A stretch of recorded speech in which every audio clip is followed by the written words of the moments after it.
आनंद trade development services या संस्थेच्या वतीने आजपासून ठाणे शहरातील हनुमान व्यायामशाळेच्या पटांगणामध्ये कन्झ्युमर शॉपे प्रदर्शनाचं आयोजन करण्यात आलं आहे. गडकरी रंगायतन जवळ असलेल्या या ग्राउंडवर सध्या हे प्रदर्शन ठाणेकरांच्या आकर्षणाचा केंद्रबिंदू झाला आहे. आज ठाणे महानगरपालिकेच्या स्मार्ट सिटी प्रोजेक्टचे मुख्य कार्यकारी अधिकारी श्री संदीप पाळवी यांच्या हस्ते या प्रदर्शनाचं उद्घाटन संपन्न झालं. यावेळेस प्रमुख पाहुणे म्हणून सुजाता सुपरकर, त्याचप्रमाणे आर्किटेक्ट उल्हास प्रधान यांच्यासह अनेक मान्यवर उपस्थित होते. ग्राहकाला एकाच छताखाली अनेक वस्तू वाजवी दरात उपलब्ध व्हाव्यात या दृष्टिकोनातून या प्रदर्शनाचं आयोजन करण्यात आलं आहे. या प्रदर्शनात भारतातील नामांकित कंपन्यांचा सहभाग असून या कंपन्यांबरोबरच महिला आणि लघुउद्योजकही मोठ्या प्रमाणामध्ये सहभागी झाले आहेत. विविध कंपन्या आपल्या वस्तूंची विक्री करत असताना आपल्या उत्पादनांचं प्रात्यक्षिक दाखवून ग्राहकांच्या शंकांचं निरसन देखील करणार आहेत. 5 दिवस चालणाऱ्या या प्रदर्शनात सोईंग मशीन, चहा, इन्स्टंट प्रॉडक्ट, अगरबत्ती, ग्राइंडर, शैक्षणिक सीडी, देसाई बंधू, साबणे, बिस्किट, वह्या, हर्बल प्रोडक्ट, कॉस्मेटिक, सरबत, ज्वेलरी, विविध प्रकारचे मसाले, पापड, परफ्यूम यांची उत्पादनं उपलब्ध होणार आहेत. त्याच पद्धतीने लहान मुलांचे कपडे, gowns, khadi, Punjabi dress material आदी उत्पादनं देखील या ठिकाणी बघायला मिळणार आहेत. याबरोबरच देसाई बंधू आंबेवाले, युरेका फोर्ब्स, सह्याद्री फार्म्स, निद्रा, SRR मसाले, फोंडा घाट फार्मसी, एक्झॉटिक टच, विविधा, शुभश्री, कल्याणी फूड्स, योगिनी, टकले बंधू, अनन्या कलेक्शन, प्रवासी चिवडा, फन क्राफ्ट, प्रथम पेस्ट कंट्रोल आदी कंपन्या देखील या प्रदर्शनामध्ये सहभागी होणार आहेत. 24 एप्रिलपर्यंत सकाळी 11 ते रात्री 9 वाजेपर्यंत नागरिकांसाठी हे प्रदर्शन विनामूल्य खुलं राहणार आहे. सातत्याने 29 वर्ष दरवर्षी आपण एप्रिलमध्ये या कन्झ्युमर शॉपीचं आयोजन करत असतो. ऑफकोर्स पॅन्डेमिक नंतर म्हणजे 2 वर्ष आपण केलेलं नाही, पण 27 वर्ष सातत्याने आपण कन्झ्युमर शॉपीचं आयोजन ठाण्यामध्ये करत आहे. त्यामुळे ठाणेकरांचा भरपूर प्रतिसाद आहे. आणि दुसरं म्हणजे आमचं काय वेगळेपण आहे तर इथे मोठ्या कंपन्यांचा सहभाग आहे. आम्ही उद्योगिनी प्रतिष्ठानच्या महिला उद्योगिनींचे स्टॉल्स आहेत, म्हणजे छोट्या उद्योगिनींचे ज्या स्वतः मॅन्युफॅक्चरर आहेत त्यांचे स्टॉल तुम्हाला दिसतील. आणि त्याच्यानंतर ज्या संस्था आहेत किंवा जे खरोखर या पॅन्डेमिकमध्ये ज्यांना प्रॉब्लेम झालेत त्यांना आम्ही विनामूल्य स्टॉल दिलेले आहेत. तर अशा तऱ्हेने आम्ही सातत्याने 32 वर्ष काम करतोय. आणि त्यामुळे संपूर्ण महाराष्ट्र, गोवा, दुबई, शारजा या ठिकाणी आपण प्रदर्शनं भरवत असतो. पॅन्डेमिक नंतरचं पहिलंच प्रदर्शन आपलं या ठाण्यामध्ये भरलेलं आहे. ठाणेकरांनी खरंच चांगला प्रतिसाद दिला आहे. आणि उद्या शनिवार आणि परवा रविवार याला तुम्ही नक्कीच यायचं बरं का. तुमची आतुरतेने आम्ही सगळेजण वाट बघतोय. तर तुम्ही सगळ्यांनी शिवसमर्थ विद्यालयाच्या ग्राउंडवरती, हनुमान व्यायामशाळेच्या ग्राउंडवरती आपण गडकरी रंगायतन समोर ठाण्यामध्ये अवश्य कन्झ्युमर शॉपीला भेट द्या. सकाळी 11 ते रात्री 9 या कालावधीत. आणि इथे आणखीन वेगळेपण म्हणजे डायरेक्ट मॅन्युफॅक्चरर टू कन्झ्युमर मधला माणूस नाही. त्यामुळे ग्राहकांच्या दृष्टीनेही हे अतिशय महत्त्वाचं प्रदर्शन आहे. दरवर्षी एकदाच आम्ही तुमच्याकडे येत असतो, तरी नक्की कन्झ्युमर शॉपीला भेट द्या. ओवळा माजिवडा विधानसभा मतदारसंघाचे कार्यसम्राट आमदार माननीय श्री प्रताप सरनाईक साहेबांना वाढदिवसानिमित्त उद्योजक श्री अब्दुल सलाम यांच्या वतीने वाढदिवसाच्या हार्दिक शुभेच्छा. सरनाईक साहब, आप आगे बढ़ो, हम आपके साथ है. पुनश्च एकदा श्री अब्दुल सलाम यांच्या वतीने ओवळा माजिवडा विधानसभा मतदारसंघाचे कार्यसम्राट आमदार माननीय प्रताप सरनाईक साहेबांना वाढदिवसाच्या लक्षावधी शुभेच्छा. हॉटेल शामियाना, येऊरच्या निसर्गरम्य परिसरातील एक अतिथ्यशील जागा. Hotel Shamiana. Veg, non veg, Punjabi, Chinese आणि खास महाराष्ट्रीय पद्धतीच्या जेवणासाठी एकच नाव, हॉटेल शामियाना. येऊरचा थंडगार निसर्ग आणि शामियानाचे लज्जतदार पदार्थ. नवीन वर्षात आणखी काय हवं? हॉटेल शामियाना, एकदा नक्की याना.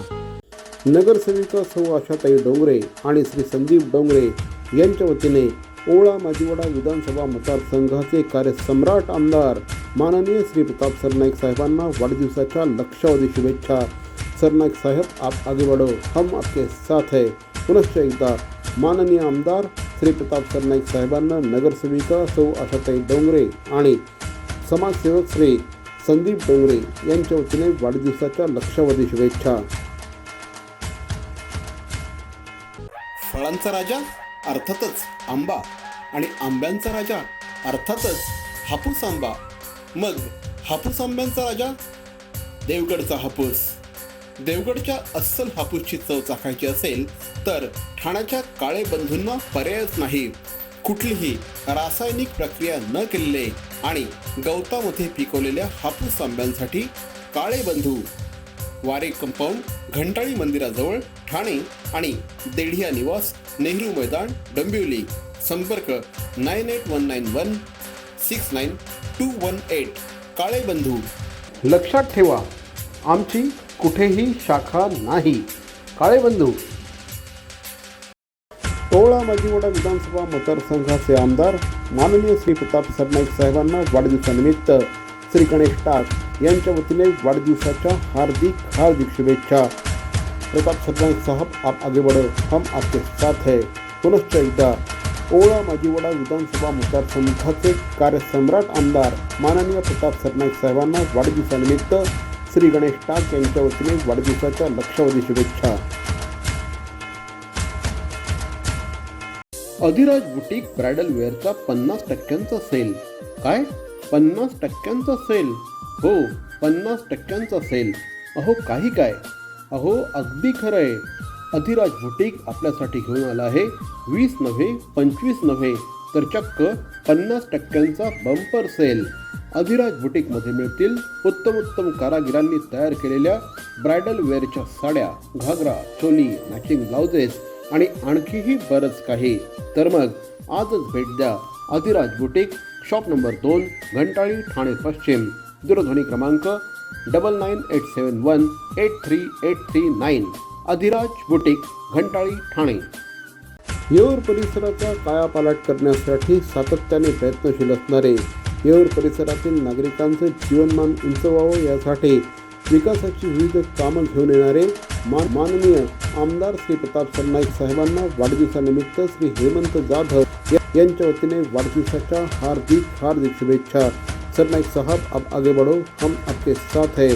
पुनश्च एकदा येऊर ग्रामस्थ मंडळ आणि श्री हेमंत जाधव यांच्या वतीने कार्यसम्राट आमदार माननीय श्री प्रताप सरनाईक साहेबांना वाढदिवसाच्या लक्षावधी शुभेच्छा. ब्लेझर घ्यायचं तर फक्त आणि फक्त बॅरॉनचंच. बिझनेस मीटिंग असो की फॅमिली फंक्शन, तुम्हीच ठराल सेंटर ऑफ अट्रॅक्शन. केवळ 2000 रुपयांपासून ब्लेझर्सना सुरुवात. असंख्य व्हरायटीज.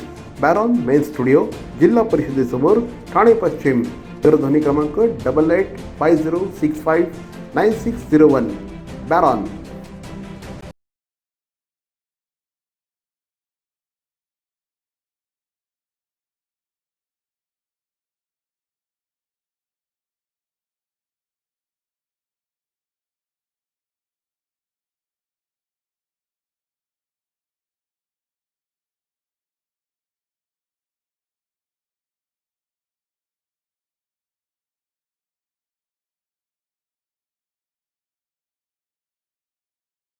येऊर परिसराच्या विकासासाठी आणि ओळा माजिवडा विधानसभा मतदारसंघाच्या विकासासाठी सातत्याने प्रयत्नशील असलेले माननीय आमदार श्री प्रताप सरनाईक साहेबांना श्री परेश डागा यांच्या वतीने वाढदिवसाच्या हार्दिक शुभेच्छा.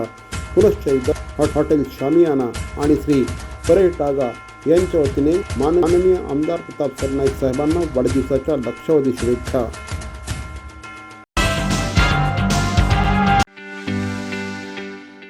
नमस्कार. उद्योग वर्तमानमध्ये मी नितीन बोरसे आपलं पुन्हा एकदा हार्दिक स्वागत करतो. आज आपण बोलणार आहोत आशिता इलेक्ट्रॉनिक्स विषयी. आशिता इलेक्ट्रॉनिक्स ही ठाणे शहरामध्ये गेल्या 50 वर्षांपासून कार्यरत असलेली कंपनी. या कंपनीचा विस्तार केवळ महाराष्ट्रात नव्हे, केवळ भारतात नव्हे, तर तब्बल 17 देशांमध्ये या कंपनीचा विस्तार आहे. या कंपनीला 50 वर्ष पूर्ण झालेली आहेत. एक वेगळा पायंडा पडत या कंपनीने वाटचाल केली. भाऊ कुलकर्णी यांनी ही कंपनी स्थापन केली. त्याच्यानंतर आपल्या कुटुंबातल्या सगळ्या सदस्यांना समाविष्ट करत या कंपनीची वाटचाल यशस्वीरित्या पुढे नेली. त्यांचे बंधू श्री सुनील कुलकर्णी, त्यांच्या पत्नी या सगळ्यांनीच या व्यवसायाला हातभार लावला. आता पुढची पिढी या व्यवसायामध्ये आलेली आहे. 2 पावलं पुढे जात या पिढीने हा व्यवसाय देशाच्या बाहेर प्रचंड मोठ्या प्रमाणात विस्तारला.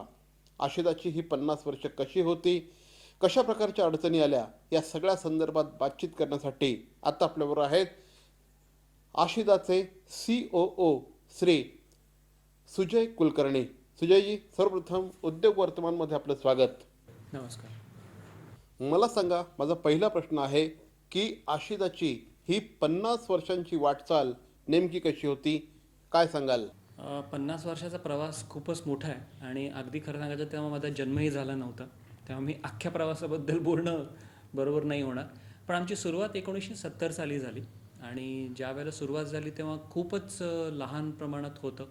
माझे वडील त्यावेळेला नोकरी सोडून धंदा करणार ही घरात धक्कादायक न्यूज होती. त्याच्याकरता आईला इनफॅक्ट पहिल्यांदा नोकरी पण करावी लागली आणि माझे वडील भाऊ कुलकर्णी आणि माझे मामा SD नाईक यांनी मिळून छोट्या प्रमाणात सुरुवात केलेली. त्यावेळेला इलेक्ट्रॉनिक हे क्षेत्रसुद्धा खूप छोटं होतं किंवा त्यात काय करायचं हा पण खूप मोठा प्रश्न होता. त्यावेळेला मुंबईमध्ये टेक्स्टाईल मिल्स आणि या गोष्टी बऱ्याच होत्या आणि त्यांना लागणारे बरेचसे इक्विपमेंट हे इम्पोर्टेड असायचे. त्यामुळे इम्पोर्ट सबस्टिट्यूशन हा एक पहिला धागा पकडून त्या लोकांना जे काही इम्पोर्टेड इक्विपमेंट होते त्याच्यात येणारे प्रॉब्लेम्स आणि ते सॉल्व करणं आणि नाही सॉल्व झाले तर त्याच्याकरता रिप्लेसमेंट करून नवीन यंत्र तयार करणं, अशा प्रकारची सुरुवात झाली होती. एक्झॅक्टली आपण जे सांगत आहात हे निश्चितपणे अतिशय प्रेरक आहे. माझा पुढचा प्रश्न तुम्हाला असा आहे की आशिता इलेक्ट्रॉनिक्स ज्यावेळेस सुरू झाली त्यावेळेस तिचे नेमके प्रॉडक्ट्स काय होते, कुठल्या प्रॉडक्ट्सनी आशिताची सुरुवात झाली? सुरुवातीला पहिलं प्रॉडक्ट जे होतं त्यातलं एक होतं सॉईल रेझिस्टिव्हिटी मीटर आणि इनफॅक्ट सांगायला छान वाटतं की अजूनही ते प्रॉडक्ट आम्ही तयार करतो. ऑल्दो आम्हाला ते कमर्शियल प्रॉडक्ट नाही आहे, ते भावनिक कारणांकरताच तयार करतो, ज्याच्याने बेसिकली तुम्हाला जमीन खाली न खोदता किती पाणी कुठे लागू शकेल हे प्रेडिक्ट करता येतं आणि त्याची 99% जास्ती इफिशियन्सी आहे. त्याच्यानंतर मग काही म्हणजे स्पेसिफिक प्रॉडक्ट काही झाले, काही बँक टोकन इंडिकेटर्स काही केले किंवा मेटल डिटेक्टर्स, अशा काही स्पेशलाइज इक्विपमेंट पण केले होते. म्हणजे साधारणपणे 50 वर्षांपूर्वी मनोहर कुलकर्णी उर्फ भाऊ कुलकर्णींनी आशिता इलेक्ट्रॉनिक्सची स्वप्न बघितलं. एक भव्य दिव्य अशा प्रकारचं हे स्वप्न होतं. पण सुरुवातीचे त्यांचे प्रोडक्ट्स काय होते? ट्रान्झिस्टर्स ते बनवायचे असं मी ऐकलेलं आहे, काय सांगाल?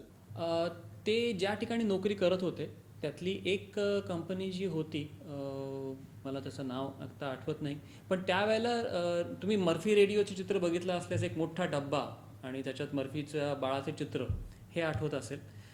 त्यावेळेला व्हॉल असायचे आणि व्हॉलच्या जागी ट्रान्झिस्टर, म्हणजे एक एवढ्या व्हॉलच्या जागी एक छोटासा ट्रान्झिस्टर काम करू शकेल अशा प्रकारचं नवीन टेक्नॉलॉजी येत होती आणि त्या नवीन ट्रान्झिस्टरवर बेस्ड असलेल्या रेडिओला सुद्धा ट्रान्झिस्टर म्हणायचे.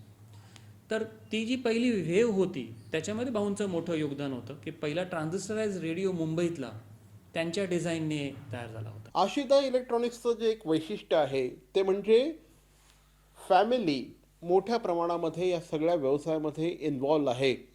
जनरली मराठी माणसं बघायला गेलं तर आपल्या व्यवसायापासून आपल्या कुटुंबियांना, नातेवाईकांना दूर ठेवण्याची एक मानसिकता असते, पण आशितामध्ये मात्र ते दिसून येत नाही, काय सांगाल? काही क्लिशेड वाक्य वापरायचे तर एक ॲबंडन्स मेंटॅलिटी असते आणि एक रिसोर्स डिप्लीट मेंटॅलिटी असते.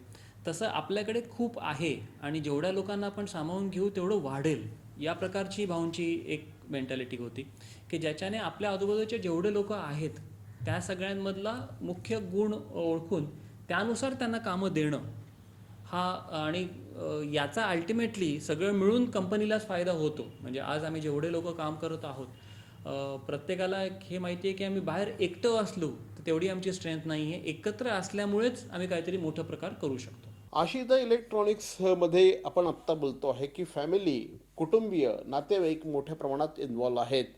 काय फायदा होतो फॅमिलीचा जर एखाद्या व्यवसायामध्ये इन्व्हॉल्वमेंट असेल तर, काय सांगाल? एक तर सुरुवातीला फायदा हा की तुम्हाला चांगलं टॅलेंट हवं असेल आणि ते परवडत नसेल, ते फक्त फॅमिलीमध्येच होऊ शकतं. पैसे न घेता कामं करणारे फक्त फॅमिलीतलेच लोक असू शकतात. आणि अर्थातच दुसरा मुद्दा हा होतो की जेव्हा तुम्हाला लहानपणापासून माहिती असतं की आपला एम काय आहे, आपल्याला कुठे जायचं आहे आणि आपले पूर्ण वापर त्याच्यात होणार आहे. म्हणजे असं नाही की सगळ्यांनी इंजिनियर्स व्हायचे, आमच्यातले काही मग कॉमर्स बाकीच्या साईडला पण आहेत, पण उद्देश माहिती असल्यामुळे, क्लॅरिटी असल्यामुळे लहानपणापासून जे बालकडू मिळतं त्याच्याने नक्कीच खूप डेव्हलपमेंट चांगल्या प्रकारे होऊ शकते. आशिताचा हा जो सगळा व्यवसाय आहे हा खूप टेक्निकल अशा प्रकारचा व्यवसाय आहे, टेक्नॉलॉजी बेस अशा प्रकारचा हा संपूर्ण व्यवसाय आहे. काय सांगाल याविषयी? बराच वेळा आमचा बिझनेस काय आहे हे सांगणं सुद्धा जरा कठीण जातं. कारण म्हणजे एक थोडं वेगळ्या प्रकारात सांगायचं तर आपल्या घरात MCB असतो की ज्या वेळेला काही शॉर्ट सर्किट होऊ लागलं तर त्याच्याने पुढचं डॅमेज होण्याच्या आत MCB ट्रिप होऊन इलेक्ट्रिसिटी सप्लाय बंद करतो. जसा आपल्या एका छोट्या घराकरता MCB असतो, तसा अख्ख्या शहराकरता प्रोटेक्शन सिस्टीम असते इलेक्ट्रिकलमध्ये, की ज्याच्यामध्ये कुठल्याही प्रकारचा शॉर्ट सर्किट किंवा फॉल्ट झाला तर त्याचा वाईट परिणाम होण्याच्या आधी ती सिस्टीम बंद करणं, इलेक्ट्रिसिटी बंद करणं, याला प्रोटेक्शन रिलेज म्हणतात. तो मुख्य पहिले मेन प्रॉडक्ट्स आशिताचे प्रोटेक्शन रिलेज हे आहे. म्हणजे आपण बराच वेळा लागतो एखाद्या ठिकाणी आग लागली ते शॉर्ट सर्किटमुळे, तर शॉर्ट सर्किटमुळे म्हणण्यापेक्षा त्यातली प्रोटेक्शन सिस्टीम चांगली नव्हती म्हणून आग लागली असं म्हणणं जास्त योग्य. त्यामुळे अख्ख्या इलेक्ट्रिकल सिस्टीमला प्रोटेक्ट करणं हा यातला एक भाग. दुसरा एक भाग तो म्हणजे कंट्रोल सिस्टम्स किंवा ऑटोमेशन सिस्टम्स. म्हणजे आपण रेल्वेमध्ये मेगा ब्लॉक दिल्याचं ऐकतो, तर मुंबईतले सगळे सबस्टेशन्स हे जे आहेत ते सगळे अनमॅन्ड आहेत, तिकडे कोणी माणूस काम करत नाही. पण त्याचा जर कंट्रोल करायचा असेल की एखाद्या ठिकाणी सप्लाय बंद करायचा असेल किंवा एखादी इलेक्ट्रिसिटी फेल गेली दुसरीकडनं आणायची असेल, तर हे करण्याकरता सेंट्रल कंट्रोल रूमवरनं कॉम्प्युटराइज सिस्टीम्स आहेत, त्या सगळ्या ऑटोमेशन सिस्टम्स. सो आशिताच्या बेसिकली अशा 2 प्रकारच्या प्रोटेक्शन आणि ऑटोमेशन सिस्टम्स आहेत. याच्यात आपलं कॉम्पिटिशन हे मेनली मल्टीनॅशनल कंपन्यांची आहे. म्हणजे आपले कॉम्पिटिटर्स डायरेक्ट ABB, सिमेन्स किंवा अशा प्रकारच्याच कंपन्या जास्ती आहेत. सर, नॅचरली ज्यावेळेस कुठल्याही व्यवसायामध्ये सक्सेस येतो, कुठल्याही व्यवसायामध्ये ज्यावेळेस यश मिळायला लागतं त्यावेळेस कॉम्पिटिशन देखील सुरू होते. तुम्हाला अशा प्रकारची काही कॉम्पिटिशन फेस करावी लागली का? काही मोठ्या मोठ्या कंपन्यांनी तुम्हाला त्रास दिला का? मला वाटतं आत्तापर्यंत एक 7-8 ऑफर्स तरी आल्या असतील मोठ्या कंपन्यांच्या की तुम्हाला विकायचं आहे का. मग ते सांगताना चांगल्या भाषेत सांगतील की नाही आम्ही तुम्हाला फंडिंग करतो, थोडीशी इक्विटी घेतो, पण क्लिअर सांगणारे पण आहेत की आम्हाला कंपनी विकत घ्यायची. अर्थात आमचा उद्देश फक्त याच्यातनं म्हणजे पैसे कमवणं हा कंपनीतनं नसल्यामुळे एक भारतीय कंपनी आणि एक क्रेडिबल अल्टरनेटिव्ह MNCला उभं राहावं हाच असल्यामुळे आम्ही कमी त्याला हो म्हटलं नाही. पण टेक ओव्हर करणं हा एक भाग झाला. वेगवेगळ्या प्रकारे विरुद्ध प्रोपोगंडा करून किंवा लोकांपर्यंत चुकीच्या बातम्या पोहोचवून असे पण बरेच प्रकार होतात, पण it is all part of the game. तर हे आहेत श्री सुजय कुलकर्णी. सुजय कुलकर्णी हे आशिताचे COO आहेत आणि आज आपण त्यांच्याशी बातचीत करत आहोत. आशिताच्या संदर्भात आपण आणखी चर्चा करणार आहोत, मात्र एका छोट्याशा ब्रेकनंतर. आपल्या पाल्याचा सर्वांगीण विकास घडवायचा आहे. जागतिक स्पर्धेत आपल्या पाल्याला अग्रेसर ठेवायचं आहे. शिक्षणाचं बर्डन न वाटता शैक्षणिक आनंद लुटायचा आहे. मग आजच प्रवेश घ्या Indoscot global school, Ram Maruti road, Thane. इथे घडवला जाईल आपल्या मुलांचा सर्वांगीण विकास. इथे घडवले जातील समर्थ भारताचे सुजाण नागरिक. Indoscot school, Ram Maruti road, Thane. Call 022-2542-5555 आणि 9867507555. Indoscots global school. Owala Majiwada विधानसभा मतदारसंघाच्या सर्वांगीण विकासासाठी सातत्याने प्रयत्नशील असणारे, सर्वसामान्य नागरिकांच्या सातत्याने उपयोगास पडणारे आणि सातत्याने विकासाची नवनवीन स्वप्न पाहून ते सत्यात उतरवणारे ओळा माचीवाडा विधानसभा मतदारसंघाचे आमदार माननीय प्रतापराव सरनाईक साहेबांना वाढदिवसानिमित्त कामगार नेते आणि शिवसेनेचे ठाणे शहर उपसंघटक श्री संजय कदम यांच्या वतीने वाढदिवसाच्या हार्दिक शुभेच्छा. डॉक्टर लोलगे यांचे पाईल्ससाठीचे कलासिद्धी हॉस्पिटल पाचपाखडी ठाणे. नो ॲडमिशन, रक्तस्राव नाही, पुनरुद्भव नाही. कॉल 9869236935. ओळा माजीवाडा विधानसभा मतदारसंघाचे कार्यसम्राट आमदार माननीय श्री प्रताप सरनाईक यांच्या वाढदिवसानिमित्त एक आगळं वेगळं महागाईवर औषध देणारं अभिष्टचिंतन. फक्त ₹1 1 लिटर पेट्रोल. आयोजक नगरसेविका आशाताई डोंगरे, वृक्ष प्राधिकरण समिती सदस्य श्री संदीप डोंगरे आणि उद्योजक श्री अब्दुल सलाम. आमदार प्रताप सरनाईक यांच्या वाढदिवसानिमित्त आगळं वेगळं अभिष्टचिंतन. फक्त ₹1 1 लिटर पेट्रोल. 25 एप्रिल 2022 रोजी सकाळी 11 वाजता कैलाश पेट्रोल पंप, तत्वज्ञान विद्यापीठ जवळ, घोडबंदर रोड, ठाणे.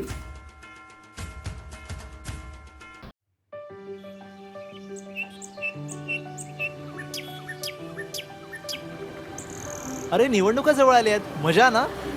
मजा काय त्यात? अरे सुट्टी मिळेल, मस्त पिकनिक काढू, धमाल करू. तू मतदान नाही करणार आहेस? अरे माझं नावच नाहीये मतदार यादीत. काय बोलतो? काय यंग ब्रिगेड, निवडणुकीवर चर्चा चालली आहे म्हणायची. बरं वाटलं, पण तुम्ही निवडणुकीच्या राजकारणात रस घेताय बघू ना. बघा ना काका, अहो मी यांना हेच म्हणतोय की आपण मतदान केलं पाहिजे, पण हा अमोल याचं तर मतदार यादीत नावच नाही. त्या दिवशी सुट्टी आहे म्हणून हा पिकनिकला जायचं म्हणतोय. का रे, तुझं नाव का नाही मतदार यादीत? अहो काका, माझं नाव अजून नोंदवलंच नाहीये मतदार यादीत. आणि काय फरक पडतोय, मी एकट्याने मतदान केलं नाही तर काय होणार आहे? अरे असं कसं म्हणतोस? तुझ्यासारखा विचार जर प्रत्येकाने केला तर कसं होईल? आज 18 वर्ष पूर्ण केलेले हजारो करोडो तरुण असतील भारतामध्ये. त्या सगळ्यांनी तसा विचार केला तर. आणि काय रे, तुम्ही देश बदलायची गोष्ट करता आणि मग मतदानासारख्या महत्वाच्या कामाला नकार का देता? आणि तुझं काय रे? माझं नाव आहे मतदार यादीत, पण मी आता लांब राहायला गेलोय आणि एवढ्या लांबून कोण येणार आहे मतदान करायला? अरे अशी कशी रे तुम्ही मुलं? सरकारी कामात मदतही नाही करायची आणि सरकारच्या नावाने खडे फोडायचे. कसं होणार अशानी? आणि मला एक सांग, तुझे आजोबा गेले ना मागच्या महिन्यात, त्यांचं नाव कमी केलं? कमी करायचं असतं का? अरे म्हणजे काय, आपल्या घरातला एखादा सदस्य कमी झाला असेल तर त्याची माहिती निवडणूक आयोगापर्यंत पोहोचवायची जबाबदारी आपलीच असते. अरे 18 वर्ष पूर्ण झाल्यावर मतदार यादीत नाव नोंदवणं, तसंच आपल्या घरचा पत्ता बदलला असेल, म्हणजेच एका शहरात परंतु दुसऱ्या विभागात राहायला गेलो असू तर तशी नोंद मतदार यादीत करणं ही आपलीच जबाबदारी आहे. सगळंच सरकारवर ढकलून कसं चालेल बरं?